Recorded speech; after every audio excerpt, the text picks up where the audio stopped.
students, myself Dr. Rekha Chavan, Assistant Professor of Law, Government Law College, Hassan. Today we will discuss the topic free consent which comes under Contract 1 subject.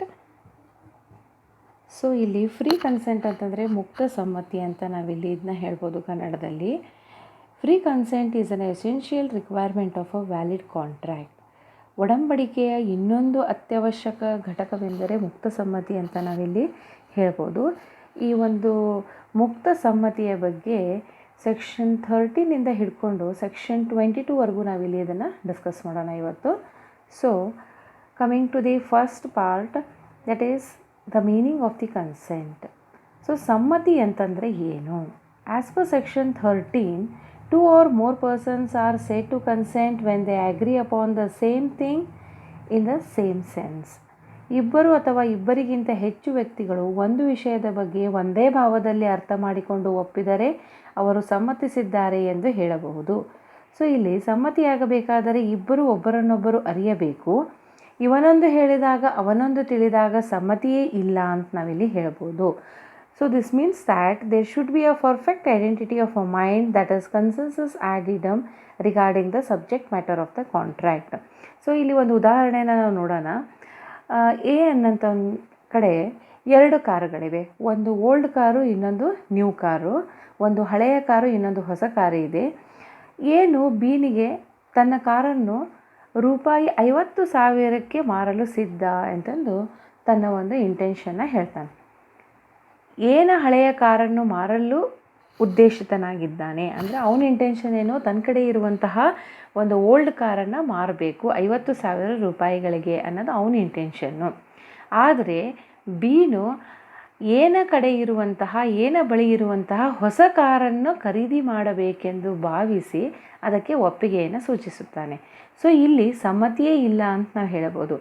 ಏಕೆಂದರೆ ಏನ ಮನಸ್ಸು ಬೀನಿಗೆ ಹಾಗೂ bean ಮನಸ್ಸು ಏನಿಗೆ ಅರ್ಥವಾಗಿಲ್ಲ.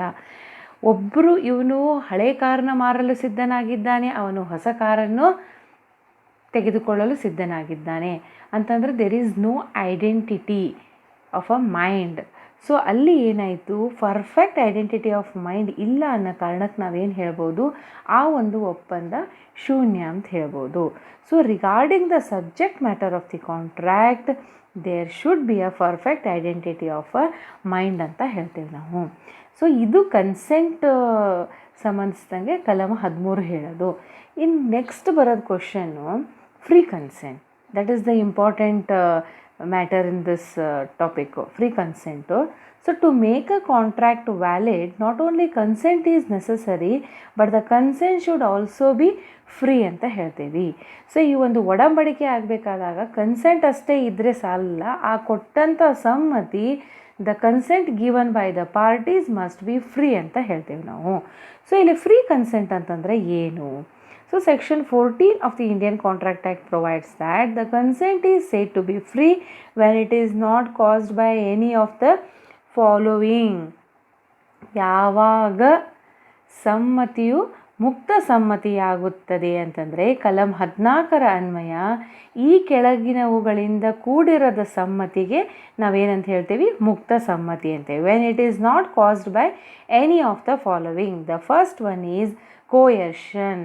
Coercion ಅಂತಂದರೆ ಜುಲುಮೆ ಅಥವಾ ಒತ್ತಾಯದಿಂದ ಕೂಡಿದಂಥ ಸಮ್ಮತಿ ಮುಕ್ತ ಸಮ್ಮತಿ ಅಲ್ಲ ಅಂತ ಹೇಳ್ಬೋದು, section 15. Then second one undue influence, ಅನುಚಿತ ಪ್ರಭಾವ.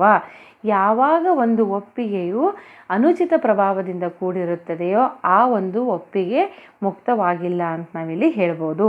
ಥರ್ಡ್ ಒನ್ ಮಿಸ್ರಿಪ್ರೆಸೆಂಟೇಷನ್, ತಪ್ಪು ನಿರೂಪಣೆ, ಅಂಡರ್ ಸೆಕ್ಷನ್ 18 ಇದನ್ನು ನಾವು ಡಿಸ್ಕಸ್ ಮಾಡ್ತೀವಿ. ದೆನ್ ಕಮ್ಸ್ ಫ್ರಾಡ್, ಮೋಸ. ನಿಮ್ಮೆಲ್ಲರಿಗೂ ಗೊತ್ತಿರಂಗೆ ಮೋಸದಿಂದ ಮಾಡಿದಂಥ ಒಪ್ಪಂದವೇ ಅಲ್ಲ ಅಂತ ನಾವಿಲ್ಲಿ ಹೇಳ್ಬೋದು. ದೆನ್ ಮಿಸ್ಟೇಕ್ ಅಂತಂದರೆ ತಪ್ಪು ಗ್ರಹಿಕೆ. ಸೊ ತಪ್ಪು ಗ್ರಹಿಕೆಯಿಂದ ಇಲ್ಲಿ ಇಬ್ಬರು ಪಾರ್ಟೀಸ್ನಿಂದನೂ ತಪ್ಪು ಗ್ರಹಿಕೆ ಆಗಿರ್ಬೋದು, ಮಿಸ್ಟೇಕ್ ಆಗಿರ್ಬೋದು, ಅಥವಾ ಯಾವುದೇ ಒಂದು ಪಕ್ಷಗಾರರಿಂದನೂ ಮಿಸ್ಟೇಕ್ ಆಗಿರ್ಬೋದು. ಅಂಥ ಸಂದರ್ಭದಲ್ಲಿ ಅದನ್ನು ನಾವೇನಂತ ಹೇಳ್ಬೋದು, ಅದು ಫ್ರೀ ಕನ್ಸೆಂಟ್ ಇಲ್ಲ ಅಂತ ಇಲ್ಲಿ ನಾವು ಹೇಳ್ಬೋದು. ಸೊ ಈ ಕೆಳಕಂಡ ಒಂದು ಸರ್ಕಮ್ಸ್ಟಾನ್ಸಸ್ನಲ್ಲಿ ಸಮ್ಮತಿ ಆದಂಥ ಸಂದರ್ಭದಲ್ಲಿ ಅದಕ್ಕೆ ನಾವು ಮುಕ್ತ ಸಮ್ಮತಿ ಅಂತಂದು ಹೇಳಲೇ ಬರೋದಿಲ್ಲ. ಸೊ ಇಲ್ಲಿ ಈ ಕೆಳಕಂಡ ಸಂದರ್ಭದಲ್ಲಿ ಅಕಸ್ಮಾತ್ ಏನಾದ್ರೂ ಸಮ್ಮತಿ ಮುಕ್ತ ಇಲ್ಲ ಆದ್ರೂ ಒಡಂಬಡಿಕೆ ಆಗಿಬಿಡ್ತು ಅನ್ನೋಂಥ ಸಂದರ್ಭದಲ್ಲಿ ಅಂತಹ ಒಡಂಬಡಿಕೆಯನ್ನು ನಾವು ಏನಂತ ಹೇಳ್ಬೋದು? Whether such contracts are void contracts, valid contracts are voidable contracts ಅಥವಾ ವೈಡ್ ಅಬ್ನಿಷಿಯೋ ಕಾಂಟ್ರಾಕ್ಟ್ಸು, ಅದರ ಸ್ಟೇಟಸ್ ಏನು ಅಂತ ನಾವಿಲ್ಲಿ ಹೇಳಬೇಕಾದ್ರೆ, ಸೊ ಇಲ್ಲಿ ಏನು ಹೇಳ್ಬೋದು? The agreement is a contract voidable at the option of the party whose consent was so caused ಅಂತ ಹೇಳ್ಬೋದು. ಸೊ ಈ 5 ಸಿಚುವೇಷನ್ನಲ್ಲಿ ಮಾಡಿಕೊಂಡಂತಹ ಒಡಂಬಡಿಕೆಗಳನ್ನ ನಾವೇನಂತ ಹೇಳ್ಬೋದು? ವೈಡಬಲ್ ಅಂತ ಹೇಳ್ಬೋದು. ಶೂನ್ಯಗೊಳಿಸಬಹುದಾದಂತಹ at the option of the party whose consent was so caused. ಯಾರ ಒಂದು ಸಮ್ಮತಿಯು ಈ ಒಂದು ಸಂದರ್ಭದಿಂದ ಕೂಡಿರುತ್ತದೆಯೋ ಆ ಒಂದು ಸಮ್ಮತಿ ಫ್ರೀ ಇಲ್ಲ ಅಂತಂದಾಗ ಅದನ್ನು ನಾವೇನಂತ ಕರಿಬೋದು? ಶೂನ್ಯಗೊಳಿಸಬಹುದಾದಂಥ ಒಡಂಬಡಿಕೆ ಅಂತ ಹೇಳ್ಬೋದು. ಇಲ್ಲಿ ವೈಡಬಲ್ ಕಾಂಟ್ರಾಕ್ಟ್ ಅಂತಂದರೆ as per section 2I it defines an agreement which is enforceable by law at the option of one or more of the parties thereto but not at the option of the other or others is a voidable contract. Where consent is caused by mistake, the agreement is void. A void agreement is not enforceable at the option of either party. So ಇಲ್ಲಿ ಏನಾಗುತ್ತೆ ಅಂತಂದರೆ, ಕೋಯರ್ಷನ್ನು, ಅಂಡು influence, misrepresentation, fraud ಇದ್ದಂಥ ಸಂದರ್ಭದಲ್ಲಿ agreement ಏನಾಗುತ್ತೆ? When the consent is caused by these 4 by coercion, undue influence, misrepresentation, fraud ಇದ್ದಂಥ ಸಂದರ್ಭದಲ್ಲಿ ಅದನ್ನ ನಾವು voidable at the option of the party ಅಂತ ಹೇಳ್ಬೋದು. When it comes to the mistake ಇದ್ದಂಥ ಸಂದರ್ಭದಲ್ಲಿ ದ ಅಗ್ರಿಮೆಂಟ್ ಈಸ್ ವೈಡ್ ಅಂತ ನಾವಿಲ್ಲಿ ಹೇಳ್ಬೋದು. ಸೊ ವೈಡ್ ಅಂತಂದರೆ an agreement not enforceable by law is said to be void ಅಂತ ಹೇಳ್ಬೋದು. ಸೊ ಈಗ ಇನ್ ಡೀಟೇಲ್ ಆಗಿ ನಾವು ಕೋಯರ್ಷನ್ನು under section 15, undue influence under section 16, misrepresentation under section 18, fraud under section 17, mistake under section 20 and 21 we will discuss in detail one by one. So coming to the first category, that is coercion. Coercion ಅಂತಂದರೆ ಏನು? ಜುಲುಮೆ ಅಥವಾ ಅದನ್ನು ನಾವು ಒತ್ತಾಯ ಅಂತ ಹೇಳ್ಬೋದು. So ಈಗ ಒತ್ತಾಯಪೂರ್ವಕವಾಗಿ ಮಾಡಿಕೊಂಡಂಥ ಒಪ್ಪಂದಗಳು ಅಂದರೆ coercion is some sort of a threat or force used by one party against another for compelling him to enter into an agreement. ಒಬ್ಬ ಪಕ್ಷಗಾರನು ಇನ್ನೊಬ್ಬ ಪಕ್ಷಗಾರನನ್ನು ಒತ್ತಾಯಪಡಿಸುವುದು ಅಂತಂದ್ರೇನು? ಅವನಿಗೆ ಹೆದರಿಸೋದು ಅಥವಾ ಅವನ ಮೇಲೆ ಫೋರ್ಸ್ ಯೂಸ್ ಮಾಡಿ ಆ ಒಂದು ಒಡಂಬಡಿಕೆಯನ್ನು ಮಾಡಿಕೊಳ್ಳುವಂತೆ, ಅವನು ಅದಕ್ಕೆ ಒಂದು ಸಮ್ಮತಿಯನ್ನು ನೀಡುವಂತೆ ಅವನನ್ನು ಏನು ಮಾಡೋದು? ಹೆದರಿಸೋದು ಅಥವಾ ಅವನಿಗೆ ಜುಲುಮೆಯನ್ನು ಮಾಡುವುದನ್ನು ನಾವೇನಂತ ಹೇಳ್ಬೋದು? ಆರ್ಡಿನರಿ ಮೀನಿಂಗು ಒತ್ತಾಯ ಅಥವಾ ಕೋಯರ್ಷನ್ ಅಂತ ಹೇಳ್ಬೋದು. ಸೊ ಇಲ್ಲಿ ಒತ್ತಾಯದಿಂದ ಸಮ್ಮತಿಯನ್ನು ಪಡೆದು ಒಪ್ಪಂದ ಮಾಡಿಕೊಂಡರೆ ಆ ಒಡಂಬಡಿಕೆ ಶೂನ್ಯಗೊಳಿಸಬಹುದಾದ ಒಡಂಬಡಿಕೆಯಾಗುತ್ತದೆ ಅಂತ ನಾವಿಲ್ಲಿ ಹೇಳ್ಬೋದು. So as per section 15 of the Indian contract act, coercion ಅಂತಂದರೆ ಏನು? ಭಾರತೀಯ ದಂಡ ಸಂಹಿತೆಯಿಂದ ಪ್ರತಿಬಂಧಿಸಲ್ಪಟ್ಟ ಯಾವುದೇ ಕೃತಿಯನ್ನು ಮಾಡುವುದರ ಮೂಲಕ ಅಥವಾ ಮಾಡುವುದಾಗಿ ಹೆದರಿಸುವುದರ ಮೂಲಕ ಅಥವಾ ಯಾವುದೇ ವ್ಯಕ್ತಿಗೆ ಬಾಧಕವಾಗುವಂತೆ ಯಾವುದೇ ಸ್ವತ್ತನ್ನು ಕಾನೂನು ಬಾಹಿರವಾಗಿ ಹಿಡಿದಿಟ್ಟುಕೊಂಡು ಇಲ್ಲವೇ ಹಿಡಿದಿಟ್ಟುಕೊಳ್ಳುವುದಾಗಿ ಹೆದರಿಸಿ ಪಡೆದ ಸಮ್ಮತಿಯು ಒತ್ತಾಯದ ಸಮ್ಮತಿಯಾಗುತ್ತದೆ ಅಂತ ನಾವಿಲ್ಲಿ ಹೇಳ್ಬೋದು. So, committing or threatening to commit any act forbidden by the Indian Penal Code or the unlawful detaining or threatening to detain any property to the prejudice of any person whatsoever with the intention of causing any person to enter into an agreement ಅಂತ ಹೇಳ್ಬೋದು. So ಇದನ್ನು ನಾವು 4 ರೀತಿಯಲ್ಲಿ divide ಮಾಡ್ಬೋದು. Acts amounting to coercion under section 15. The first point is committing of any act forbidden by the IPC. The second point, threatening to commit any act forbidden by the IPC. Third one, the unlawful detaining of property. And last one, threatening to detain any property. So ಇಲ್ಲಿ ಈ ಒಂದು 4 acts ಅಥವಾ ಕೃತಿಗಳನ್ನು ನಾವೇನಂತ ಹೇಳ್ಬೋದು? Amounting to coercion ಅಂತ ನಾವಿಲ್ಲಿ ಹೇಳ್ಬೋದು. So what all the acts forbidden by IPC ಅಂತ ನಾವು ನೋಡಿದಾಗ ಬರೋದು examples threat to shoot, murder ಇರ್ಬೋದು, ಇಂಟಿಮಿಡೇಷನ್ ಇರ್ಬೋದು, threat to cause hurt or rape ಇರ್ಬೋದು, ಡಿಫಾಮೇಷನ್ ಇರ್ಬೋದು, giving wrong evidence and attempt to commit ಸೂಸೈಡ್ನೂ ಇರ್ಬೋದು. ಸೊ ಇಲ್ಲಿ for example A threatens to shoot B if he does not lend him rupees 5,000 and B lends the amount 5,000. Here threat amounts to coercion. So ನಾನು ನಿನ್ನನ್ನು shoot ಮಾಡಿಬಿಡ್ತೀನಿ, ನೀನು ನನಗೆ 5,000 ರುಪೀಸ್ನ lend ಮಾಡಲಿಲ್ಲ ಅಂತಂದು ಅವನಿಗೆ ಹೆದರಿಸಿದಾಗ ಏನಾಯಿತು, ಅಲ್ಲಿ ಒಂದು ಜುಲುಮೆ ಇತ್ತು. By way of a force he is obtaining the consent of the other party. So ಈ ಥರ ಒಂದು ಒಪ್ಪಂದನ ಮಾಡಿಕೊಂಡಾಗ ಅದು such type of agreements or contracts are neither void nor valid. ಅವು ಒಂದು ಮಿಡಲ್ ಪೊಸಿಷನ್ ಇರ್ತವೆ, voidable at the option of the party. If the party wish to continue, ಇಲ್ಲ ಈ ಥರ ಒಂದು ಒಡಂಬಡಿಕೆ ಒತ್ತಾಯದಿಂದ ಆಗಿದೆ, ಜುಲುಮೆಯಿಂದಾಗಿದೆ, ಇಟ್ಸ್ ಓಕೆ, ನೋ ಪ್ರಾಬ್ಲಮ್ ಅಂತಂದರೆ ಅವನು he may continue. If he wished to avoid such contract to, then under such circumstances ಅವನೇನು ಮಾಡ್ಬೋದು, ಅವನಿಗೊಂದು ಆಪ್ಷನ್ ಏನು ಅಂತಂದರೆ ಅವನು ಅದನ್ನು ಶೂನ್ಯಗೊಳಿಸಬಹುದು ಆ ಒಂದು ಕರಾರನ್ನು. ಸೊ ಇದಕ್ಕೆ ಸಂಬಂಧಪಟ್ಟಂತೆ ಏನಿದೆ ಅಲ್ಲ, ಒಂದು ಕೇಸ್ನ ನಾವು ಡಿಸ್ಕಸ್ ಮಾಡ್ಬೋದು. ಚಿಕ್ಕಮ್ ಅಮಿರಾಜು ವರ್ಸಸ್ ಚಿಕ್ಕಮ್ ಶೇಷಮ್ಮ ಅನ್ನೋಂಥ ಒಂದು ಪ್ರಕರಣದಲ್ಲಿ a husband held out a threat to commit suicide and made his wife execute a release deed in his favor. The suit was brought for setting aside that document. The Privy Council held that threat of suicide though not punishable is forbidden by the IPC and that therefrom consent obtained under threat of suicide would be a coercion ಅಂತ ಹೇಳಿ ಈ ಒಂದು ಡಿಸಿಷನ್ನಲ್ಲಿ ಹೇಳಿದರು. Next ಇದೇ ರೀತಿಯಾಗಿ even detention of property also amounts to coercion ಅಂತ ಹೇಳ್ಬೋದು. ನಾವು ಏನು ಎಫೆಕ್ಟ್ ಆಗುತ್ತೆ, ಆ್ಯಕ್ಟ್ಸ್ ಫಾರ್ಬಿಡನ್ ಬೈ IPCನ ನಾವು ಥ್ರೆಟ್ ಮೂಲಕ ಅಥವಾ ಇಂಟಿಮಿಡೇಷನ್ ಮೂಲಕ, ಡಿಫಾಮೇಷನ್ ಮೂಲಕ, ಸೂಸೈಡ್ ಮಾಡ್ತೀನಿ ಅಂತ ಹೆದರಿಸೋದ್ರ ಮೂಲಕ ಮಾಡಿಕೊಂಡಂಥ ಒಪ್ಪಂದಗಳ ಒಂದು ಪರಿಣಾಮಗಳೇನಾಗ್ಬೋದು ಅನ್ನೋದನ್ನು ನಾವು ಸೆಕ್ಷನ್ 19ನಲ್ಲಿ ನೋಡೋಣ. So effect of a coercion is provided under section 19 as when the consent of a party to an agreement is obtained by coercion, the contract becomes voidable at the option of the party whose consent is so obtained.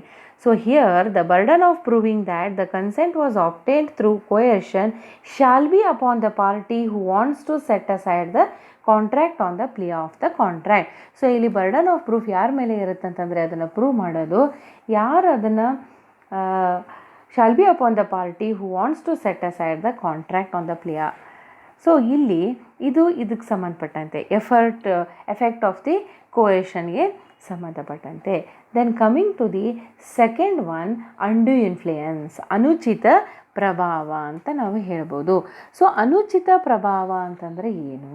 Sometimes the parties to the contract are related to each other and such a relation is used to bring force or dominate over others. So as a result of a force and domination, the other party to a contract is compelled to give consent to a contract. So ಮೊದಲಿಗೆ ಕೋಯರ್ಷನಲ್ಲಿ ಏನಾಯಿತು, ಅಲ್ಲಿ physical force ಥ್ರೆಟನಿಂಗ್ನಿಂದ ಏನು ಮಾಡೋದು, ಕನ್ಸೆಂಟನ್ನು ಆಬ್ಟೇನ್ ಮಾಡ್ಕೊಳ್ಳೋದಾಗಿರ್ಬೋದು. So ಈ ಎರಡನೇ ಕೆಟಗರಿಯಲ್ಲಿ ಏನಾಗುತ್ತೆ, by way of ಇದನ್ನು ಒಂಥರ ಮೆಂಟಲ್ ಫೋರ್ಸ್ ಅಂತ ಹೇಳ್ಬೋದು ನಾವು, ಇನ್ಫ್ಲೂಯೆನ್ಸ್ ಮಾಡೋದು, unduly influencing the party to contract.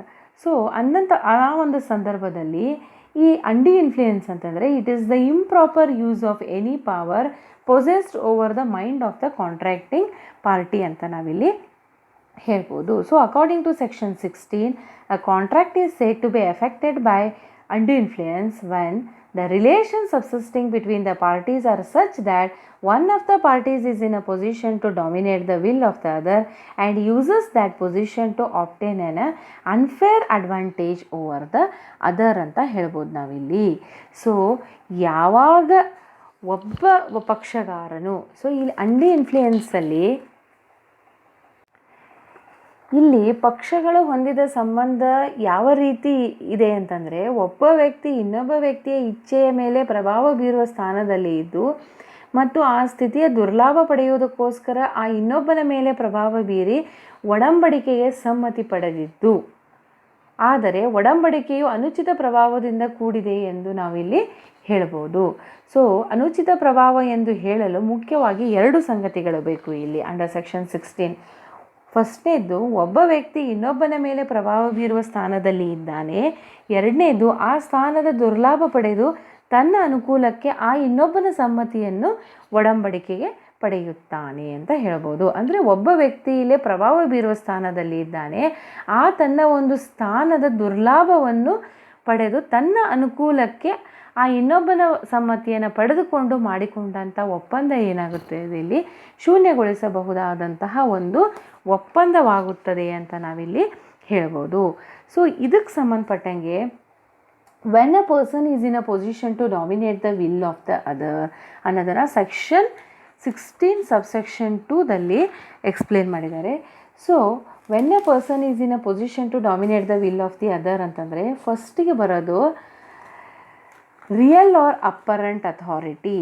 So where a person holds a real or a apparent authority over the other party, ನಿಜವಾದ ಅಥವಾ ಮೇಲ್ನೋಟಕ್ಕೆ ಕಂಡು ಬರುವಂತಹ ಸಂಬಂಧವನ್ನು ಹೊಂದಿದಾಗ, for example relationship between a master and servant ಇರ್ಬೋದು, police officer and accused, income tax officer and assessee, magistrate and accused ಅಂತ ನಾವಿಲ್ಲಿ ಹೇಳ್ಬೋದು.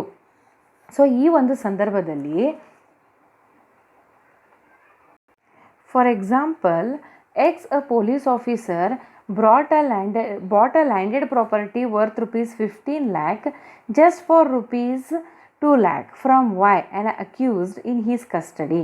It was held that X was in a position to influence over Y and hence the contract is voidable at the option of the Y ಅಂತ ನಾವಿಲ್ಲಿ ಹೇಳ್ಬೋದು.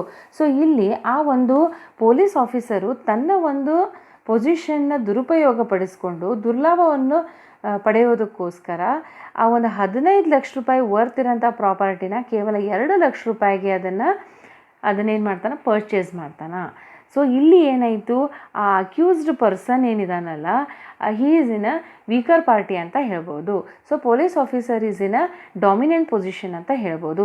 ಇಂಥ ಸಂದರ್ಭದಲ್ಲಿ ನಾವೇನು ಹೇಳ್ಬೋದು, ಅನುಚಿತ ಪ್ರಭಾವಕ್ಕೆ ಒಳಗಾಗಿದೆ ಇಲ್ಲಿ ಸಮ್ಮತಿಯು ಅಂತ ನಾವಿಲ್ಲಿ ಹೇಳ್ಬೋದು. And such contract is voidable at the option of the Y. And secondly, fiduciary relationship, ನಂಬುಗೆಯ ಸ್ಥಾನದ ಸಂಬಂಧವನ್ನು ಹೊಂದಿದ್ದಾಗ, where a person stands in a fiduciary relation to the other. So it is the relationship of a trust and confidence ಅಂತ ಹೇಳ್ಬೋದು ನಾವಿಲ್ಲಿ. It provides good opportunity to influence the other party to the contract. ಯಾವ type relationship ಬರ್ತವೆ ಅಂತಂದರೆ, ನಂಬಿಕೆಯ ಸ್ಥಾನದ ಸಂಬಂಧವನ್ನು ಹೊಂದಿದ್ದು ಇಲ್ಲಿ ಬರೋಂಥದ್ದು relation of a parent or a guardian, ward or a child ಅಂತ ಹೇಳ್ಬೋದು, ಲಾಯರ್ ಆ್ಯಂಡ್ ಕ್ಲೈಂಟ್ ಇರ್ಬೋದು, trustee and beneficiary, saint and devotee, doctor and patient ಅಂತ ಹೇಳ್ಬೋದು, ಸಾಲಿಸಿಟರ್ ಆ್ಯಂಡ್ ಕ್ಲೈಂಟ್ ಅಂತಲೂ ಕೂಡ ನಾವಿಲ್ಲಿ ಹೇಳ್ಬೋದು. ಸೊ ಈ ಒಂದು ವಿಷಯಕ್ಕೆ ಸಂಬಂಧಪಟ್ಟಂಗೆ ಇಲ್ಲಿ ಇದು ಲಾಯರ್ ಆ್ಯಂಡ್ ಕ್ಲೈಂಟ್ ವಿಷಯಕ್ಕೆ ನಾವು ಬಂದಾಗ ಇಲ್ಲಿ ಒಂದು ಪ್ರಕರಣನ ನಾವು ನೋಡ್ಬೋದು. ಇನ್ನು ಮೂಡಿ ವರ್ಸಸ್ ಕಾಕ್ಸ್ ಅನ್ನೋಂಥ ಪ್ರಕರಣದಲ್ಲಿ a solicitor sold a certain property to one of his clients. The client subsequently alleged that the property was overvalued and unnecessarily huge amount was collected. It was held that a fiduciary relation exists in between solicitor and his client. The chance of undue influence exists in such relations ಅಂತ ಹೇಳ್ಬೋದು. So over value ಮಾಡಿ ಮಾರಾಟ ಮಾಡುವಂಥ ಸಂದರ್ಭದಲ್ಲಿ ತನ್ನ ಕಕ್ಷಿದಾರನಿಗೆ ಅದನ್ನು over value ಮಾಡಿ ಪ್ರಾಪರ್ಟಿನ ಮಾರಾಟ ಮಾಡಿದಾಗ ನಂತರ ಅವನು ಅನಾವಶ್ಯಕವಾಗಿ ನನ್ನಿಂದ ಜಾಸ್ತಿ ಒಂದು ದುಡ್ಡನ್ನು ತೆಗೆದುಕೊಂಡ್ರು ಅಂತ ಹೇಳಿ ಅವ್ನು ಕೇಸ್ ಹಾಕಿದಾಗ ಇಟ್ ವಾಸ್ ಹೆಲ್ಡ್ ದ್ಯಾಟ್ ಅಲ್ಲಿ ಒಂದು ನಂಬಿಕೆಯ ಸ್ಥಾನ ಇದೆ, ಇದು ಸಂಬಂಧ ಇದೆ, fiduciary relation exist between lawyer and a client and the chance of undue influence ಇರೋಕ್ಕೆ ಚಾನ್ಸ್ ಇದೆ, ಅಲ್ಲಿ ಅಂಡಿ ಇನ್ಫ್ಲೂಯೆನ್ಸ್ ಆಗಿರೋ ಚಾನ್ಸ್ ಇದೆ ಅಂಥೇಳಿ. ಸೊ ಇಲ್ಲಿ client has a option to avoid such contract since it is a voidable contract. So ಇದಕ್ಕೆ ಸಂಬಂಧಪಟ್ಟಂಗೆ ಈ ಇನ್ನೊಂದು ಪ್ರಕರಣನ ನೋಡೋಣ ನಾವು, ಸೇಂಟ್ ಆ್ಯಂಡ್ ಡಿವೋಟಿಗೆ ಸಂಬಂಧಪಟ್ಟಂಥ ಒಂದು ಸಂಬಂಧಕ್ಕೆ. ಇದರಲ್ಲಿ ಮನ್ನು ಸಿಂಗ್ ವರ್ಸಸ್ ಉಮದತ್ ಪಾಂಡೆ ಅನ್ನೋಂಥ ಒಂದು ಪ್ರಕರಣದಲ್ಲಿ a saint and a spiritual guru ಅವ್ರೇನು ಮಾಡ್ತಾರೆ, he induced his devotee to gift all his property. So he will be benefited in the next life. ನೀನು ಎಲ್ಲ ಒಂದು ಆಸ್ತಿನ ನನಗೆ ದಾನವಾಗಿ, ನನಗೆ ಗಿಫ್ಟಾಗಿ ನೀನು ನೀಡಿದೆ ಅಂತಂದರೆ ನಿನಗೆ ಮೋಕ್ಷ ಸಿಗುತ್ತದೆ. You will be benefited in the next life ಅಂತ ಹೇಳಿ ಅವನಿಗೆ ತನ್ನ ಒಂದು ಗುರುವಿನ ಸ್ಥಾನದ ಪ್ರಭಾವದ ದುರ್ಲಾಭವನ್ನು ಪಡೆದುಕೊಂಡು ಸಮ್ಮತಿಯನ್ನು ಪಡೆದುಕೊಂಡಾಗ the court held that the property was obtain through undue influence ಅಂತ ಹೇಳ್ತು. ಇದು ಮನು ಸಿಂಗ್ ವರ್ಸಸ್ ಉಮದತ್ ಪಾಂಡೆ ಅನ್ನೋಂಥ ಒಂದು ಪ್ರಕರಣದಲ್ಲಿ. ಸೊ ಈ ರೀತಿ ಹಲವಾರು ಪ್ರಕರಣಗಳಿವೆ. ಅದು ಡಾಕ್ಟರ್ ಆ್ಯಂಡ್ ಪೇಷಂಟ್ ಸಂಬಂಧ ಇರ್ಬೋದು, ಪೇರೆಂಟ್ ಆ್ಯಂಡ್ ಚಿಲ್ಡ್ರನ್ ಸಂಬಂಧ ಇರ್ಬೋದು. ಅಲ್ಲಿ ಒಂದು ನಂಬಿಕೆಯ ಸಂಬಂಧ ಇದ್ದಾಗ ಆ ಒಂದು ಸಂಬಂಧದಲ್ಲಿ ಅನುಚಿತ ಪ್ರಭಾವದಿಂದ ಕೂಡಿರಬಹುದು ಅನ್ನೋಂಥ ನಾವು ಪ್ರಿಸಂಪ್ಷನ್ನ ಇಲ್ಲಿ ಮಾಡ್ಕೋಬೋದು.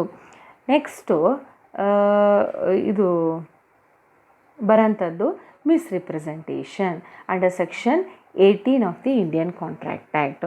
ಸೊ ಆ್ಯಕ್ಚುಲಿ ಫಸ್ಟ್ ಬರೋದು ಫ್ರಾಡು, ಮೋಸ ಅಂಡರ್ ಸೆಕ್ಷನ್ 17, ನಂತರ ಬರೋದು section 18 misrepresentation. But first we will discuss the section 17 misrepresentation. Section 18 ನಾವು ಫಸ್ಟಿಗೆ ಡಿಸ್ಕಸ್ ಮಾಡೋಣ. ತಪ್ಪು ನಿರೂಪಣೆ. ಇಲ್ಲಿ ತಪ್ಪು ಪ್ರತಿಪಾದನೆ ಅಥವಾ ಮಿಸ್ರಿಪ್ರೆಸೆಂಟೇಷನ್ ಅಂತಂದರೆ ವಸ್ತುಸ್ಥಿತಿಯ ಬಗ್ಗೆ ವಿಶ್ವಾಸನೀಯ ಮಾಹಿತಿ ಹೊಂದದೆ ಅದು ಸತ್ಯವೆಂದು ನಿಖರವಾಗಿ ಪ್ರತಿಪಾದಿಸುವುದು. ಇಲ್ಲಿ ಆತ ತಾನು ಹೇಳುವುದು ಸತ್ಯವೆಂದು ನಂಬಿರಬಹುದು. ಎರಡನೇದು, ಮೋಸದ ಉದ್ದೇಶವಿಲ್ಲದೆ ತನಗೇ ಇಲ್ಲವೇ ತನ್ನ ಅಧೀನದಲ್ಲಿರುವವರಿಗೆ ಲಾಭವಾಗುವಂತೆ ಯಾವುದೇ ಕರ್ತವ್ಯದಿಂದ ವಿಮುಖನಾಗುವುದು ಅಥವಾ ಇನ್ನೊಬ್ಬರಿಗೆ ಇಲ್ಲವೇ ಆ ಇನ್ನೊಬ್ಬರ ಅಧೀನದಲ್ಲಿದ್ದವರಿಗೆ ಬಾಧಕವಾಗುವ ರೀತಿಯಲ್ಲಿ ತಪ್ಪುದಾರಿಗೆ ಎಳೆಯುವುದು. ಮೂರನೇದು, ಒಡಂಬಡಿಕೆಯ ಪಕ್ಷಕ್ಕೆ ಒಪ್ಪಂದದ ವಿಷಯ ವಸ್ತುವಿನ ಬಗ್ಗೆ ತನ್ನ ಮುಗ್ಧತೆಯಿಂದ ತಪ್ಪು ಗ್ರಹಿಕೆಯನ್ನು ಉಂಟು ಮಾಡುವುದು. ಸೊ ಇಲ್ಲಿ ಮಿಸ್ರಿಪ್ರೆಸೆಂಟೇಷನ್ ಅಂತಂದರೆ it's a false representation made innocently without any intention of deceiving the other party. So misrepresentation means misstatement of a fact material to the contract. ಅವಶ್ಯಕ ವಸ್ತು ಸ್ಥಿತಿಗೆ ಸಂಬಂಧಪಟ್ಟಂತೆ ಒಂದು ಮಿಸ್ಸ್ಟೇಟ್ಮೆಂಟ್ ಆಫ್ ಅ ಫ್ಯಾಕ್ಟ್ ಅಂತ ನಾವಿಲ್ಲಿ ಹೇಳ್ಬೋದು. ಇದನ್ನು ಸೆಕ್ಷನ್ 18ನಲ್ಲಿ ವ್ಯಾಖ್ಯಾನಿಸಲಾಗಿದೆ. So it includes 2 things: wrong statement of a material fact known to be false, and secondly non-disclosure of a facts where there is a legal duty to disclose without intention to deceive ಅಂತ ನಾವಿಲ್ಲಿ ಹೇಳ್ಬೋದು. So ಇಲ್ಲಿ ಇದು legal duty to disclose without intention to deceive ಅಂತ ಹೇಳ್ತಾ ಇರಬೇಕಾದ್ರೆ ಇಲ್ಲಿ misrepresentation ಅಂತಂದರೆ ಫಸ್ಟ್ ಬರೋದು ಆಧಾರರಹಿತ ಹೇಳಿಕೆಯಿಂದ ಕೂಡಿದ್ದು, ಅನ್ವಾರಂಟೆಡ್ ಸ್ಟೇಟ್ಮೆಂಟ್ ಅಂತ ನಾವಿಲ್ಲಿ ಹೇಳ್ಬೋದು. ಏನಿದು ಅನ್ವಾರಂಟೆಡ್ ಸ್ಟೇಟ್ಮೆಂಟ್ ಅಂತಂದರೆ when a person positively asserts that a fact is true when his information does not warrant it to be so though he believes it to be true, this is a misrepresentation ಅಂತ ಹೇಳ್ಬೋದು ನಾವಿಲ್ಲಿ. ವಸ್ತುಸ್ಥಿತಿ ಏನು ಎಂಬುದನ್ನು ಕುಲಂಕುಷವಾಗಿ ವಿಚಾರ ಮಾಡದೇನೆ ಒಂದು ಹೇಳಿಕೆಯನ್ನು ಸುಮ್ಮನೆ ಕೊಟ್ಬಿಡೋದು ಮತ್ತು ಆ ಹೇಳಿಕೆ ಸತ್ಯಕ್ಕೆ ದೂರವಿದ್ದು ಒಪ್ಪಂದ ಪ್ರತಿಪಕ್ಷ ಅದನ್ನು ನಂಬಿ ಒಪ್ಪಂದ ಮಾಡಿಕೊಂಡರೆ ಇಲ್ಲಿ ತಪ್ಪು ನಿರೂಪಣೆ ಆಯಿತು. ಆದರೆ ಇಲ್ಲಿ ತಪ್ಪು ನಿರೂಪಣೆ ಆಯಿತು, ಆದರೆ ಮೋಸ ಮಾಡುವ ಉದ್ದೇಶವಿರಲಿಕ್ಕಿಲ್ಲ. No intention to deceive, but ಅವನು ತಾನು ನಂಬದೇ ಇದ್ದಂಥ ಒಂದು ಆಧಾರರಹಿತ ಹೇಳಿಕೆಯನ್ನು ಸುಮ್ಮನೆ ಇನ್ನೊಬ್ಬರಿಗೆ ಹೇಳಿಬಿಡೋದು. ಇದನ್ನು ನಾವೇನಂತ ಹೇಳ್ಬೋದು, ಅನ್ವಾರಂಟೆಡ್ ಸ್ಟೇಟ್ಮೆಂಟ್, ಆಧಾರರಹಿತ ಹೇಳಿಕೆ. ಈ ಸಂದರ್ಭದಲ್ಲಿ ತಪ್ಪು ನಿರೂಪಣೆ ಅಥವಾ ತಪ್ಪು ಪ್ರತಿಪಾದನೆ ಆಗಿದೆ ಆ್ಯಸ್ ಪರ್ ಸೆಕ್ಷನ್ 18 ಅಂತ ಹೇಳ್ಬೋದು. ಎರಡನೇದು ಬ್ರೀಚ್ ಆಫ್ ಡ್ಯೂಟಿ, ಕರ್ತವ್ಯದ ಉಲ್ಲಂಘನೆ. ಸೊ ಇಲ್ಲಿ ಕರ್ತವ್ಯದ ಉಲ್ಲಂಘನೆ ಅಂತಂದರೆ ಏನು? Any breach of a duty which brings an advantage to the person committing it by misleading the other to his prejudice is a misrepresentation. So ಒಬ್ಬ ವ್ಯಕ್ತಿಯು ಒಂದು ಕರ್ತವ್ಯವನ್ನು ಹೊಂದಿರ್ತಾನೆ, ಅವನು ಒಂದು ಕರ್ತವ್ಯವನ್ನು ಹೊಂದಿದ್ದು ಆ ಕರ್ತವ್ಯದ ಉಲ್ಲಂಘನೆಯನ್ನು ಮಾಡುತ್ತಾನೆ. ಅದರಿಂದ ಅವನಿಗೆ ಲಾಭ ಮತ್ತು ಪ್ರತಿಪಕ್ಷಕ್ಕೆ ಹಾನಿಯಾಗುವಂತಿರಬೇಕು. ಯಾವಾಗ ಅವನು ತನ್ನ ಕರ್ತವ್ಯವನ್ನು ಉಲ್ಲಂಘನೆ ಮಾಡ್ತಾನಲ್ಲ, ಆ ಕರ್ತವ್ಯ ಬ್ರೀಚ್ ಆಫ್ ಡ್ಯೂಟಿಯಿಂದ ಅವನಿಗೆ ಲಾಭವಾಗ್ತಿರಬೇಕು, ಇನ್ನೊಬ್ಬರಿಗೆ ಅದರಿಂದ ಹಾನಿ ಉಂಟಾಗ್ತಿರಬೇಕು ಅನ್ನೋಂಥ ಸಂದರ್ಭದಲ್ಲಿ ನಾವೇನು ಹೇಳ್ಬೋದು, ಅಲ್ಲಿ ಒಂದು ತಪ್ಪು ಪ್ರತಿಪಾದನೆ ಇದೆ, ಮಿಸ್ರಿಪ್ರೆಸೆಂಟೇಷನ್ ಇದೆ ಅಂತ ಹೇಳ್ಬೋದು. ಮೂರನೇದು inducing mistake about subject matter, ವಸ್ತುಸ್ಥಿತಿಯ ಬಗ್ಗೆ ತಪ್ಪು ಗ್ರಹಿಕೆಯನ್ನು ಮೂಡಿಸುವುದು. ಆ ಒಂದು subject matter of the contract ಏನಿದೆ ಅಲ್ಲ, ವಸ್ತುಸ್ಥಿತಿ, ಅದರ ಬಗ್ಗೆನೇ ಒಂದು ಮಿಸ್ಟೇಕನ್ನು ಮಾಡೋದು, inducing mistake. Next suppression of material and vital facts ಅಂತ ಹೇಳ್ಬೋದು. ಯಾವ ಒಂದು ಅವಶ್ಯಕ ಇಂಪಾರ್ಟೆಂಟ್ ವಸ್ತುಸ್ಥಿತಿ ಇರ್ತಾವಲ್ಲ ಅವನ್ನೇ ಏನು ಮಾಡಿಬಿಡೋದು, ಸಪ್ರೆಷನ್ ಮಾಡಿಬಿಡೋದು. ಸೊ ಇವೆಲ್ಲ ಒಂದು ಸಂದರ್ಭಗಳಲ್ಲಿ ನಾವೇನು ಹೇಳ್ಬೋದು, ಆ್ಯಸ್ ಪರ್ ಸೆಕ್ಷನ್ 18 ಅಲ್ಲಿ ಒಂದು ತಪ್ಪು ನಿರೂಪಣೆ ಆಗಿದೆ ಅಂತ ನಾವಿಲ್ಲಿ ಹೇಳ್ಬೋದು. Next coming to the fraud, which is very important. ಬಹಳಷ್ಟು ಪ್ರಕರಣಗಳಲ್ಲಿ ನಾವು ಒಂದು ಕರಾರನ್ನು ಮಾಡಿಕೊಂಡಾಗ ನಾವು ಮೋಸಕ್ಕೊಳಗಾಗಿರ್ತೀವಿ. ಎಷ್ಟೋ ಸಂದರ್ಭದಲ್ಲಿ ನಮಗೆ ಮೋಸ ಮಾಡಿರ್ತಾರೆ.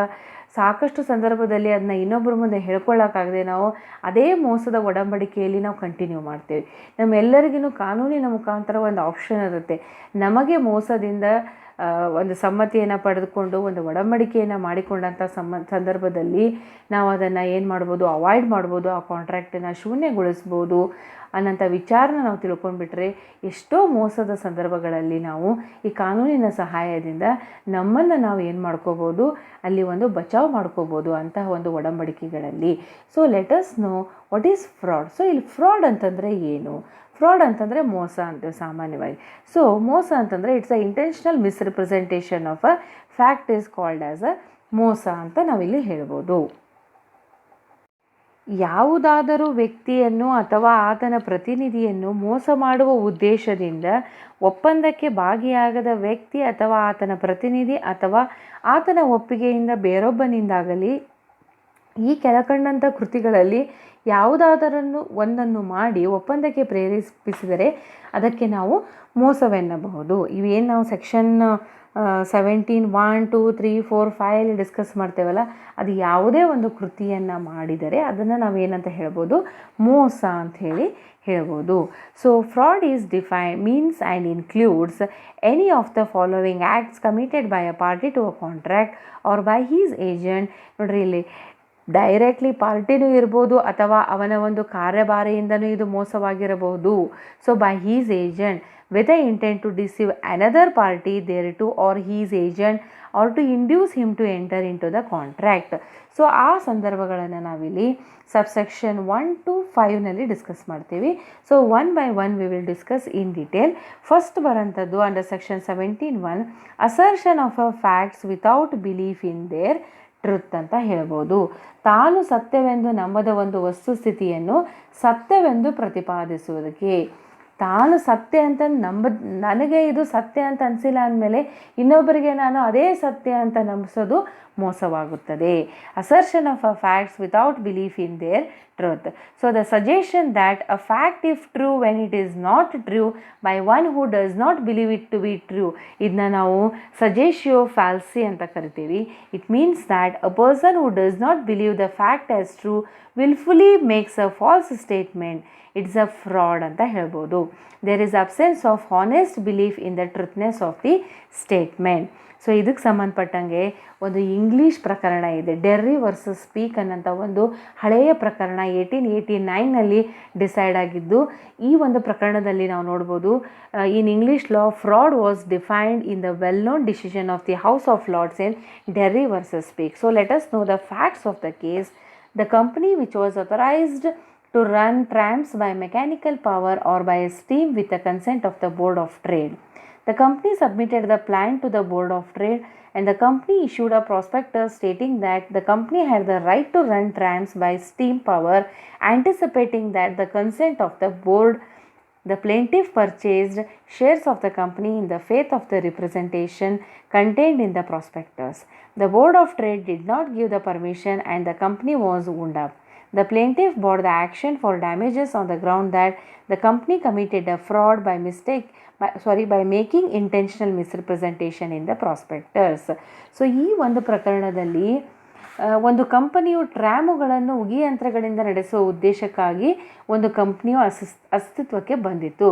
So authorised to run trams by mechanical power or by steam with the consent of the board of trade. ಆ ಒಂದು ಬೋರ್ಡ್ ಆಫ್ ಟ್ರೇಡ್ನ ಒಂದು ಸಮ್ಮತಿಯ ಮೇರೆಗೆ ಈ ಒಂದು ಕಂಪ್ನಿ ಅಸ್ತಿತ್ವಕ್ಕೆ ಬಂತು.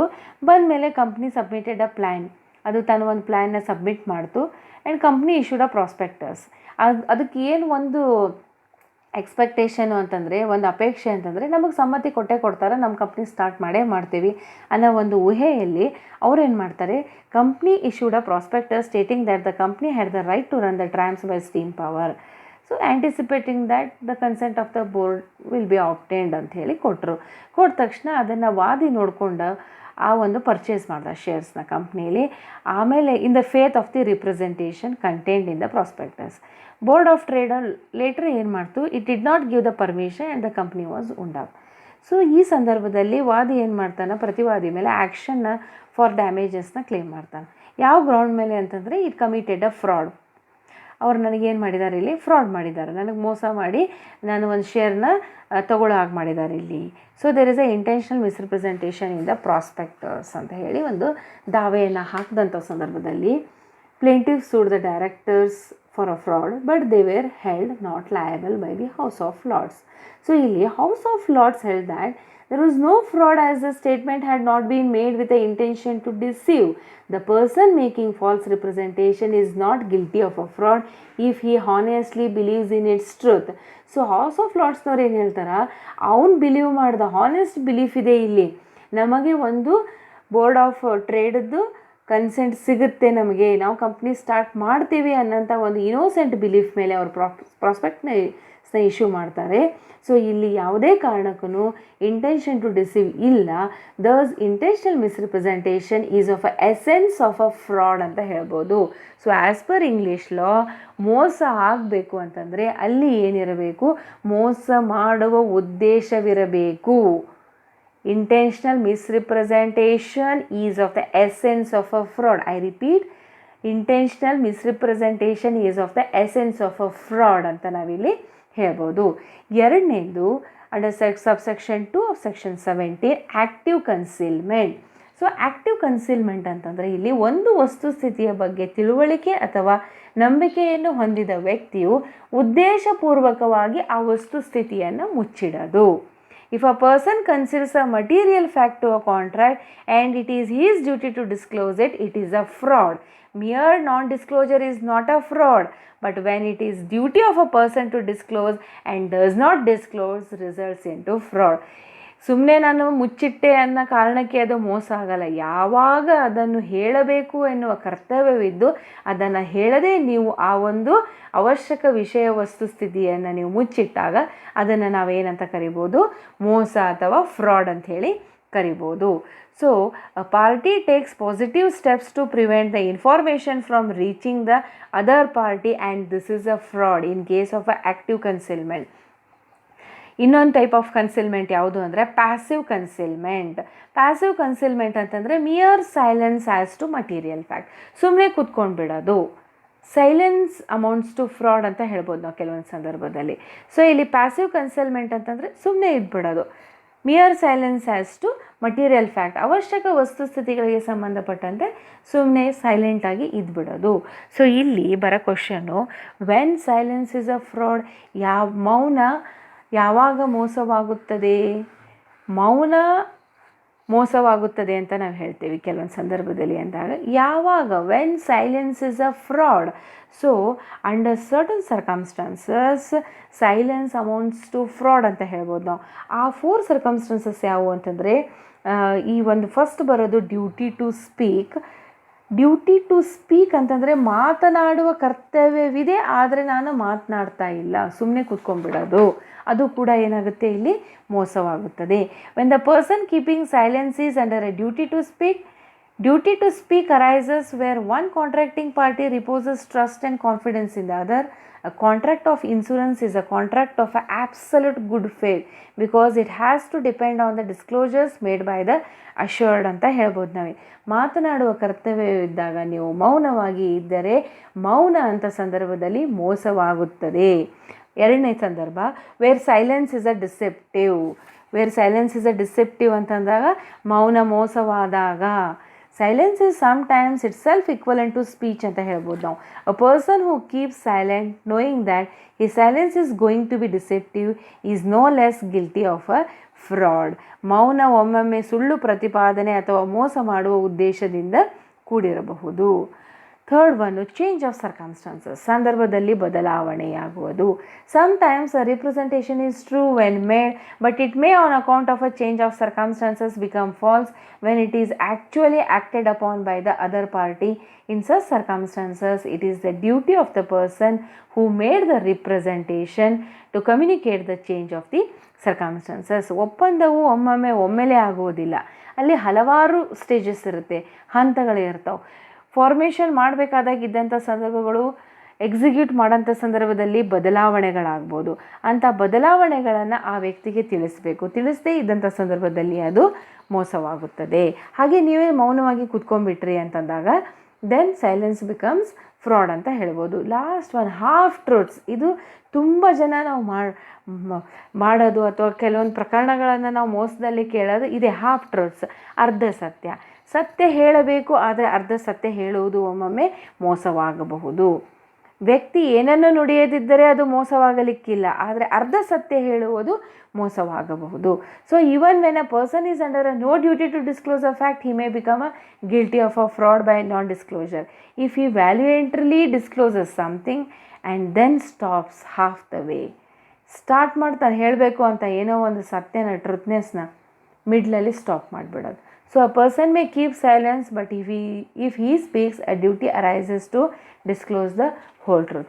ಹೇಳಿದರೆ ಪೂರ್ಣ ಸತ್ಯವನ್ನು ಹೇಳಬೇಕು, ಇಲ್ಲ ಅಂತಂದರೆ ಬಿಟ್ಬಿಡಬೇಕು. ಅರ್ಧಂಬರ್ಧ ಸತ್ಯ ಹೇಳೋದು ಇಲ್ಲಿ ಏನಾಗುತ್ತದೆ, ಮೋಸವಾಗುತ್ತದೆ ಅಂತ ನಾವಿಲ್ಲಿ ಹೇಳ್ಬೋದು. ಸೊ ಥರ್ಡ್ ಒಂದು situation under subsection 3 of section 17, promise made without intention of performing it. Promise made without intention of performing it ಅಂತಂದರೆ ಏನಿಲ್ಲಿ, ಅದನ್ನು ಮಾಡುವ ವಚನವನ್ನು ನಿಭಾಯಿಸುವ ಉದ್ದೇಶನೇ ಇಲ್ಲ, ಆದ್ರೂ ವಚನವನ್ನು ಕೊಟ್ಟು ಬಿಡೋದು. While making a contract itself the party had no intention of performing his part of work. It is considered as an act of a defrauding other party, but it is difficult to ascertain that such an intention was in his mind. ಆ ಥರ ಆ ಮನುಷ್ಯನ ಮನಸ್ಸಿನಲ್ಲಿದೆ ಅಂತ determine ಮಾಡೋದು, detect ಮಾಡೋದು, it's a very difficult task ಅಂತ ಹೇಳ್ಬೋದು ನಾವು. For example, a purchase of a goods without any intention of paying the price is a fraud of this kind ಅಂತ ಹೇಳ್ಬೋದು ಇಲ್ಲಿ ನಾವು. Next coming to the subsection 4, any other act fitted to deceive. ಇನ್ನಿತರ ಯಾವುದೇ ಕೃತಿ ಅಂದರೆ ಇಲ್ಲಿ naturally it means any act which is done with an obvious intention of committing fraud. Man's mind is very clever. It creates such acts which are very difficult to detect. Therefore, all surprises, tricks, techniques, cunning, dissembling ways to cheat any other is a fraud anta helbodu. For example, a husband persuaded his illiterate wife to sign certain documents telling her that by them he was going to mortgage her 2 lands to secure his indebtedness, and in fact mortgaged 4 lands belonging to her. This was an act done with the intention of deceiving her. So ಈ ಒಂದು example ಹೇಳಿದ್ದು ನಾನು Ningavva versus Bhyrappa Siddappa ಅನ್ನೋಂಥ ಒಂದು ಪ್ರಕರಣದಲ್ಲಿ ನಡೆದಂಥ ಒಂದು ನಿಜ ಸಂಗತಿ. ಅಂದರೆ ಇಲ್ಲಿ ಹಸ್ಬೆಂಡು ಟ್ರಿಕ್ಸ್ ಯೂಸ್ ಮಾಡಿ ತನ್ನ ಹೆಂಡತಿಗೆ ಇಲ್ಲಿ ಏನು ಮಾಡಿದ, ಮೋಸವನ್ನು ಮಾಡ್ದ. ಸೊ ಇಲ್ಲಿ ನಾವೇನು ಹೇಳ್ಬೋದು, ಮನುಷ್ಯನ ಒಂದು ಮನಸ್ಥಿತಿ, ಮೈಂಡು ವೆರಿ ಕ್ಲೇವರ್. ಯಾವಾಗ ಯಾವ ರೀತಿ ಇದು ಆ್ಯಕ್ಟ್ ಮಾಡುತ್ತೆ ಅಂತ ನಮಗೆ ಹೇಳಕ್ಕೆ ಬರಲ್ಲ. ವೆರಿ ಡಿಫಿಕಲ್ಟ್ ಟು ಡಿಟೆಕ್ಟ್ ಅಂತ ಹೇಳ್ಬೋದು. And then coming to the last one under subsection 5 of section 17, the fifth and the last category of fraud included under section 17 is intended to cover all such acts which under any other branch of law are regarded as fraudulent. So Insolvency Act and Companies Act declare certain transfers as a fraudulent. If those transfers are made, those are considered as a frauds ಅಂತ ನಾವಿಲ್ಲಿ ಹೇಳ್ಬೋದು. Next we will discuss mistake. So mistake ಅಂತಂದರೆ ತಪ್ಪು ಗ್ರಹಿಕೆ ಅಂತ ನಾವಿಲ್ಲಿ ಹೇಳ್ಬೋದು. Mistake means erroneous belief or a wrong belief concerning something. It's a misconception or a error ಅಂತ ನಾವಿಲ್ಲಿ ಹೇಳ್ಬೋದು. So when the consent of the parties to the contract is caused by mistake, it is not free consent which is needed for the validity of a contract. one or both of the parties may be working under some misunderstanding or misapprehension of some fact relating to the agreement. If such misunderstanding or misapprehension had not been there, probably they would not have entered into the agreement. Such contracts are said to have been caused by mistakes. So mistakes are of two types. One is mistake of law, the other one is mistake of fact. So ಕಾನೂನಿಗೆ ಸಂಬಂಧಪಟ್ಟಂತೆ ತಪ್ಪು ಗ್ರಹಿಕೆಯನ್ನು ಮಾಡಿಕೊಳ್ಳುವುದು, ವಸ್ತುಸ್ಥಿತಿಗೆ ಸಂಬಂಧಪಟ್ಟಂತೆ ತಪ್ಪು ಗ್ರಹಿಕೆಯನ್ನು ಮಾಡಿಕೊಳ್ಳುವುದು. Again mistake of fact is further divided into bilateral mistake and unilateral mistake. So mistake in the mind of the parties is such that there is no genuine agreement at all. There may be no consensus ad idem, that is the meeting of the two minds. There may be absence of a consent as defined in section 13 ಅಂತ ಹೇಳ್ಬೋದು. So the offer and acceptance do not coincide, and thus no genuine agreement is constituted between the parties. There may be a genuine agreement, but there may be a mistake as to a matter of fact relating to that agreement. ಅದು ವಸ್ತುಸ್ಥಿತಿಗೆ ಸಂಬಂಧಪಟ್ಟಂತೆ ಒಂದು mistake ಆಗಿರ್ಬೋದು, ಅಥವಾ ಒಂದು ಕಾನೂನಿಗೆ ಸಂಬಂಧಪಟ್ಟಂತೆ ಒಂದು mistake ಆಗಿರ್ಬೋದು ಅಂತ ನಾವಿಲ್ಲಿ ಹೇಳ್ಬೋದು. ಸೊ ಇಲ್ಲಿ ಯುನಿಲ್ಯಾಟ್ರಲ್ ಮಿಸ್ಟೇಕ್ ಅಂತಂದರೆ ಏನು? ಯುನಿಲ್ಯಾಟ್ರಲ್ ಮಿಸ್ಟೇಕ್ ಅಂತಂದರೆ a mistake where one party is mistaken under section as defined under section 22. ಕೇವಲ ಒಂದೇ ಪಕ್ಷಗಾರನು ಇಲ್ಲೇ ಮಿಸ್ಟೇಕ್ ಮಾಡ್ಕೋತಾನ. In case of bilateral mistake, both parties mistake, that is defined under section 20. A mistake of a fact in the minds of both the parties to a contract is called as a mutual mistake ಅಂತ ನಾವಿಲ್ಲಿ ಹೇಳ್ಬೋದು. So ವಿಷಯ ವಸ್ತುಗೆ ಸಂಬಂಧಪಟ್ಟಂತೆ ಕೇವಲ ಒಂದು ಪಕ್ಷವು ತಪ್ಪು ಗ್ರಹಿಕೆಯನ್ನು ಮಾಡ್ಕೋಬೋದು, ಅಥವಾ ಇಬ್ಬರೂ ಪಕ್ಷಗಾರರೂ ಕೂಡ ಏನು ಮಾಡ್ಕೋಬೋದು, ಅಲ್ಲೇ ಮಿಸ್ಟೇಕನ್ನು ಮಾಡ್ಕೋಬೋದು ಅಂತ ನಾವಿಲ್ಲಿ ಹೇಳ್ಬೋದು. So coming to the first ones under section 20, agreement void where both parties are under mistake as to matter of fact. ಯಾವಾಗ ಇಬ್ಬರೂ ಪಾರ್ಟೀಸ್ನೂ ಮಿಸ್ಟೇಕ್ ಮಾಡ್ಕೋತಾರೋ, ಅಥವಾ ದೇವರ್ ಅಂಡರ್ ಅ ಅಪ್ರಹೆನ್ಷನ್ನು ಅಥವಾ ಒಂದು ಮಿಸ್ಟೇಕ್ ಮಾಡ್ಕೊಂಡಂಥ ಸಂದರ್ಭದಲ್ಲಿ ಅಂಥ ಒಡಂಬಡಿಕೆಯನ್ನು ನಾವಿಲ್ಲಿ ವೈಡಬಲ್ ಅಂತ ಹೇಳೋದಿಲ್ಲ, ಅದನ್ನು ನಾವಿಲ್ಲಿ ವೈಡ್ ಅಗ್ರಿಮೆಂಟ್ ಅಥವಾ ಶೂನ್ಯ ಅಗ್ರಿಮೆಂಟ್ ಅಂತ ಹೇಳ್ಬೋದು. ಯಾವ ಸಂದರ್ಭದಲ್ಲಿ ಅಂತಂದರೆ, first point, when both the parties to an agreement are mistaken, and secondly their mistake is as to a matter of fact, and lastly the fact about which they are mistaken is essential to the agreement. ಇಲ್ಲಿ ಏನು ಅಂತಂದರೆ, wide ಆಗಬೇಕು ಅನ್ನೋಂಥ ಸಂದರ್ಭದಲ್ಲಿ ಮೊಟ್ಟ ಮೊದಲಿಗೆ ಇಬ್ಬರು parties ತಪ್ಪು ಗ್ರಹಿಕೆಯನ್ನು ಮಾಡಿಕೊಂಡಿರಬೇಕು, ಎರಡೂ ಪಕ್ಷಗಾರರು. ಎರಡನೇದಾಗಿ ಅವರು ಮಿಸ್ಟೇಕ್ ಮಾಡ್ಕೊಂಡಿದ್ದಂಥದ್ದು in relation to a fact, ವಸ್ತುಸ್ಥಿತಿಗೆ ಸಂಬಂಧಿಸಿರಬೇಕು, ಮತ್ತು ಆ ವಸ್ತುಸ್ಥಿತಿಯು ಎಸೆನ್ಷಿಯಲ್ ಟು ದ ಅಗ್ರಿಮೆಂಟ್ ಇರಬೇಕು. ಒಪ್ಪಂದಕ್ಕೆ ಅವಶ್ಯಕವಾಗಿರುವಂತಹ ವಸ್ತುಸ್ಥಿತಿಯ ಬಗ್ಗೆ ಅವರು ಮಿಸ್ಟೇಕನ್ನು ಮಾಡಿಕೊಂಡಂಥ ಸಂದರ್ಭದಲ್ಲಿ ಅಂಥ ಮಿಸ್ಟೇಕನ್ನು ನಾವೇನಂತ ಹೇಳ್ಬೋದು, ಅಲ್ಲಿ ವೈಡ್ ಅಂತ ಹೇಳ್ಬೋದು. ಅಂಥ ಮಿಸ್ಟೇಕ್ನ ಮಾಡಿಕೊಂಡಂಥ ಒಂದು ಒಪ್ಪಂದನ ನಾವಿಲ್ಲಿ ಶೂನ್ಯ ಒಪ್ಪಂದ ಅಂಥೇಳಿ ಹೇಳ್ಬೋದು. Then comes question, what facts are essential to an agreement? ಯಾವ ವಸ್ತುಸ್ಥಿತಿಯನ್ನು ನಾವು ಅವಶ್ಯಕ ವಸ್ತುಸ್ಥಿತಿ ಅಂತ ಹೇಳ್ಬೋದು? ಒಪ್ಪಂದಕ್ಕೆ ಬೇಕಾದಂಥ ಅವಶ್ಯಕ ವಸ್ತುಸ್ಥಿತಿಗಳು ಯಾವುವು ಅಂತಂದರೆ, speaking broadly, certain facts are essential to every agreement. They are firstly the identity of the party, secondly the identity and nature of the subject matter of the contract, and thirdly the nature and content of the promise it self.